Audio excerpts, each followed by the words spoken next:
بسم اللہ الرحمن الرحیم۔ بسم اللہ الرحمن الرحیم۔ قل اعوذ برب الناس ملک الناس الہ الناس۔ اس میں جو پناہ مانگی گئی ہے اللہ کے تین صفاتی ناموں ترکیب اضافی کے ساتھ کہ وہ رب الناس ہے، پروردگار ہے، ملک بادشاہ ہے، اور الہ ہے، معبود ہے۔ سٹیجز دیکھیں تو یہ ماں باپ کی وہ تربیت اور پالنے سے پہلی سٹیج گویا کہ وہی ہے کہ پالتا ہے۔ بادشاہ کا تصور بچے کو بھی بعد میں ہوگا۔ ایک وقت ہوتا ہے بچے کے لیے بادشاہ یا جو کچھ ہے ماں باپ ہے، وہ ربوبیت کا تعلق ہے، پالنے کا ہے۔ پھر بڑا ہوتا ہے تو اسے پتہ چلتا ہے کہ اچھا صدر ضیاء صاحب بھی ہیں، یعنی بادشاہ کا اور پولیٹیکل سائنس کا تصور تو ایک وقت پہ آگے پیدا ہوگا نا۔ پھر بادشاہ سے آگے الہ کا تصور تو پھر اور آگے ہے کہ بادشاہوں سے بھی بڑا کوئی ہے۔ تو بادشاہ بعض تو شاید وہ زمانہ جاہلیت میں یا فرعون وغیرہ کا جو آتا ہے کہ بادشاہ ہی سب کچھ ہے۔ اب بھی جاپان کے بادشاہ کو دیوتاؤں کی اولاد ہی سمجھا جاتا ہے۔ تو یہ تین تصور جو ہیں انسانی ڈیولپمنٹ جو مائنڈ کی ہے اس کے اعتبار سے ہے۔ رب، اس سے اگلی سٹیج پہ انسان کو ملک کا تصور ہوتا ہے، اس سے اگلی پہ وہ الہ کے تصور تک پہنچتا ہے۔ تو یہ سب کچھ اللہ ہی ہے جس سے ہم پناہ مانگتے ہیں۔ اور کس سے مانگتے ہیں؟ وہ رب الناس ملک الناس، اور اس سے من شر الوسواس الخناس۔ وسواس، یہ وسوسہ یوسوسو، وسوستن یا وسواسن تو ہوگا مصدر، اور وسواس اس سے اسم ہے، وسوسہ ڈالنے والا، یعنی اصل تو اسم فاعل بننا چاہیے موسوسن، یہی بنے گا نا اسم فاعل تو، فعلل یفعلل مفعلل، تو وسوسہ یوسوس، موسوسن سیدھا اسم فاعل، اور وسواس میں ذرا مبالغے کا معنی ہے، زیادہ وسوسہ ڈالنے والا، دل میں شک ڈالنے والا۔ ہاں جی، ربائی میں آتا ہی ہوگا میرے خیال میں، اور بھی اس کی مثالیں مل جائیں گی، کیونکہ سیدھا اسم فاعل تو موسوس ہونا چاہیے تھا، وہ تو نہیں ہے، تو وسواس، اور مصدر بھی نہیں ہے، مصدر تو بننا چاہیے وسواس، تو وسواس کے معنی وسوسہ ڈالنے والا۔ اور بعض کہتے ہیں کہ وسوسہ کا معنی ہی وسوسہ ہے، لیکن نہیں، یہ آگے خناس اس کی صفت آ رہی ہے۔ اگر یہ وسوسہ ہی ہوتا ہے اس کا معنی تو پھر لام نہیں آنا چاہیے تھا، پھر تو آنا چاہیے تھا من شر وسواس الخناس۔ تو یہ وسواس اسم فاعل کے معنی میں مبالغے کا صیغہ ہے، زیادہ ہے، بکثرت وسوسہ ڈالنے والا، اور الخناس بکثرت پیچھے ہٹ جانے والا۔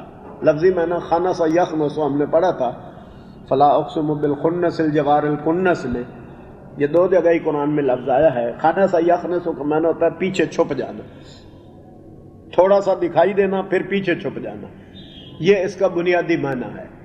اسی سے وہ ستاروں کے لیے جو دکھائی دے کے پھر ڈوب جاتے ہیں، کافی عرصے کے لیے نظر نہیں آتے، ان کے لیے خنس کا لفظ آیا تھا۔ تو خناس کے معنی بھی بنتے ہیں پیچھے ہٹ جانے والا، یعنی ایسا جو وسوسہ ڈالتا ہے اور پھر پیچھے ہٹ جاتا ہے۔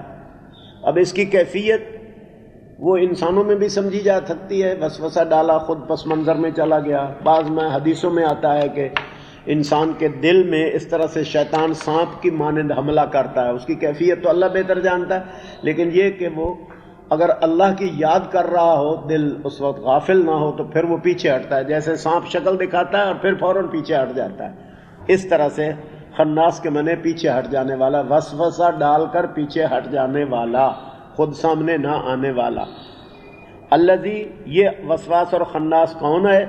اس کی صفت بیان ہوئی ہے الذی یوسوس، یہاں فعل آیا ہے وسوسہ یوسوس، ربائی فعل، جو کہ وسوسہ ڈالتا۔ اب خود وسوسہ یوسوس کا مصدر ہی تو ہے فعللتن، لیکن اردو میں استعمال ہوتا ہے، اب اس کے لیے اور لفظ لگانے کی کیا ضرورت ہے، جو کہ وسوسہ ڈالتا ہے یوسوس، اور اس کے بعد فی آتا ہے صلہ، یوسوس فی، وسوسہ، فوسوس لہم الشیطان، لام کا صلہ بھی آیا ہے، اور ایک جگہ الہ کے ساتھ بھی آیا ہے شاید، فوسوس الیہ الشیطان، یہ تین اس کے صلے ہوتے ہیں، وسوس الیہ ووسوس فی ووسوس لہ، فوسوس لہو بھی آیا ہے قرآن کریم میں، فوسوس لہ الشیطان، اور فوسوس الیہ ما سورۃ اعراف میں آیا ہے، آدم اور حوا کی طرف وسوسہ ڈالا، اور یہاں فی آیا ہے۔ اس کے تینوں صلے ڈکشنریوں میں ملتے ہیں۔ فی صدور الناس، لوگوں کے سینوں میں، جو کہ وسوسہ ڈالتا ہے، یعنی وہ وسواس و خناس جو کہ لوگوں کے دلوں میں وسوسہ ڈالتا ہے، اس کے شر سے میں پناہ مانتا ہوں۔ اور یہ من الجنت والناس، یہ تبیین کا من ہے۔ جن اور جنتن دونوں کے معنی ہیں مخلوق جن۔ ایک شیعہ ربائی لکھتے تھے اکثر حضرت علی کے بارے میں، علی حبہ جنہ قسیم النار والجنہ، کہ وہی آگ اور دوزخ کا باعث، اور آگے آتا ہے ان سے والجنہ، ربائی ہے مشہور، اکثر شیعہ کاتب اس کو لکھا کرتے ہیں، وردی وغیرہ کے لکھی ہوئی ہے۔ تو جنہ میں نے، جو لفظ جن کا معنی ہے من الجن خلق الجنہ، اور یا معاشر الجن والانس، وہی جنہ کا معنی ہے۔ جن اور جنتن ہم معنی ہے، والناس اور لوگوں میں سے، یعنی جو الذی یوسوس فی صدور الناس ہے، وہ جنوں میں سے بھی ہوتا ہے اور انسانوں میں سے بھی ہو سکتا ہے، اور ہر ایک سے پناہ مانگتے ہیں۔ تو اس میں جو ذہن میں بعض دفعہ آدمی کہے کہ یوں ہی کوئی چیز فلیش کرتی ہے کسی وقت اور بڑی کوئی تباہی کا پیش خیمہ ہوتی ہے، کون کہہ سکتا ہے کون سا وہم اور کون سی چیز؟ تو ذہن کا بدل ڈالنا ایک عجیب چیز ہوتا ہے، اس سے بھی پناہ مانگی گئی ہے کہ انسان کی نفسیاتی چیز بڑا پرپلیکسڈ ہے، نفسیاتی طور کمپلیکس اور عجیب انٹریکیٹ نفسیات ہیں انسان کی، کچھ پتہ نہیں ہوتا کون سا خیال کدھر لے جائے۔ دل میں یوں ہی کوئی خیال پیدا ہو سکتا ہے نیکی کی طرف لے جائے، ہو سکتا ہے تباہی کا پیش خیمہ بن جائے۔ بعض دفعہ ایسی چیزیں ہوتی ہیں۔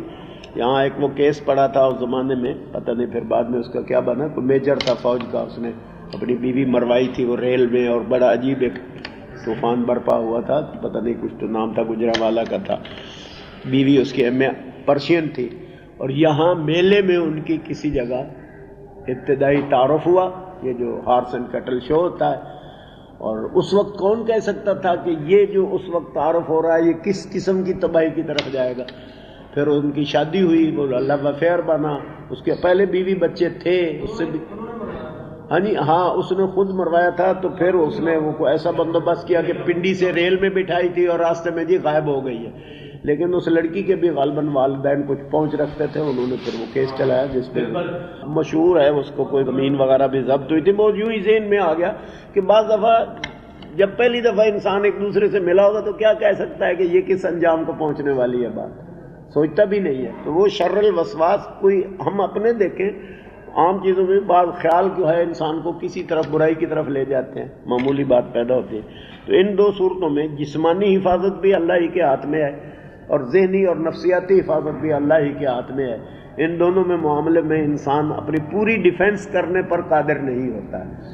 اگر قرآن کے ان سارے اعوذ کے صیغوں پر غور کیا جائے نا، جہاں جہاں آتا ہے میں اللہ کی پناہ طلب کرتا ہوں، تو واقعی وہ وہی چیزیں معلوم ہوتی ہیں جہاں انسان اپنے جذبات پر، اپنے خیالات پر، اپنے اس طرح پر وہ کنٹرول کرنے پر قادر نہیں ہوتا۔ مثلا زنا کے معاملے میں ہے قال معاذ اللہ ہے، اور اس طرح سے تو سارے اعوذ پہ غور کریں تو وہی پوائنٹ آتے ہیں جہاں انسان اپنی حفاظت کرنے پہ خود قادر نہیں ہوتا، بلکہ کوئی اور طاقت اس کی حفاظت کرے تو کرے۔